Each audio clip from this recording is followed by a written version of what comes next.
Hey, thanks for tuning in. I'm Panlee37, and this is how to play CybrFate.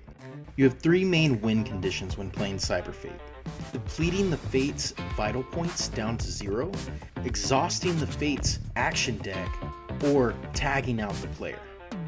What you need to get started is a 40-card player deck, a 20-card action deck, a handful of dice, your character markers, and a player card and Fate card. Let's take a look at the player card and Fate card real fast.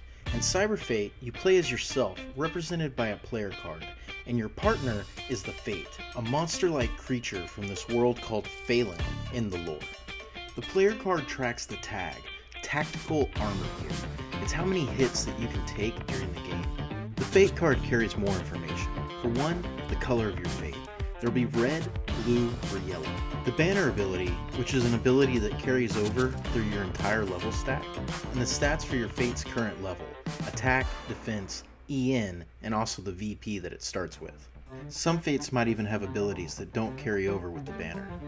Beginning the match, your place on the table is called the interface, and as long as you have a clear designated area for each of your components, you can customize it as you see fit.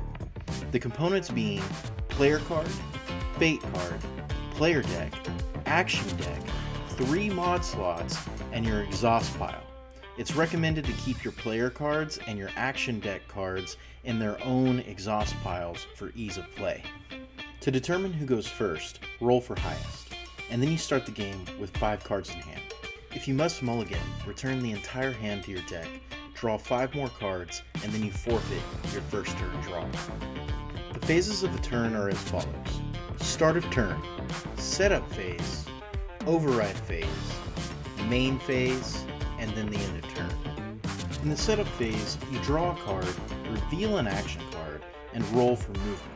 And if you roll doubles, you get charge 2. The action card you revealed is the core of the game and what makes your Fate feel unique. Action cards will tell you what your Fate wants to do each turn, as well as give you a little bonus called the apply. Looking at this card, you can see we have 2 actions: advance and attack. Advance is a movement action that tells you that your Fate will be moving forward.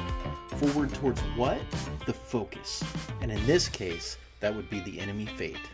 The second action on this card is attack. An attack means your Fate itself wants to go in for the swing, and the damage it will deal, if it's in range, is represented in the top left-hand corner of its card. Roll the amount of dice indicated and add up the result. In your override phase, you may choose to play an override card on top of your Fate's revealed action card, changing the actions to something you might find more suitable for the turn. You can also bypass, which is a forced level up, but we will touch base on this when we get to the level up cards. Next is the main phase.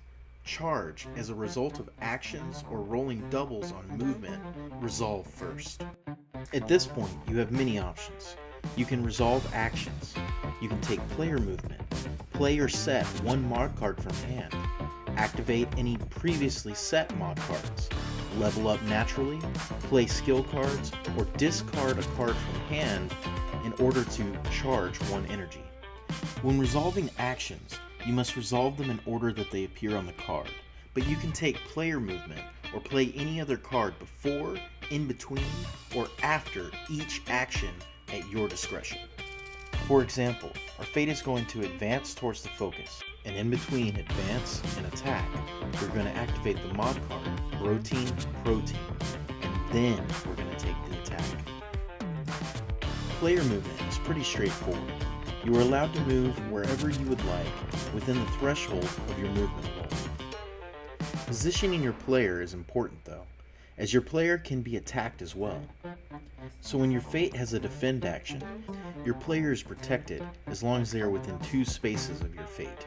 However, you don't want to be too far away either, because if you are not within 5 spaces of your Fate, you cannot give them commands like skills or overrides. Each turn you are allowed to play or set 1 mod card from hand. Mod cards can modify your game state in various ways, and are one of your primary ways to gain energy.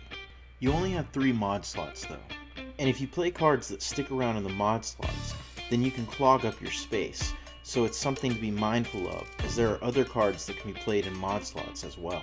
The way to activate multiple mods in one turn is by setting a mod card your previous turn, then activating it before or after you play another mod card from hand in your current turn. So planning when you need cards to be ready is key.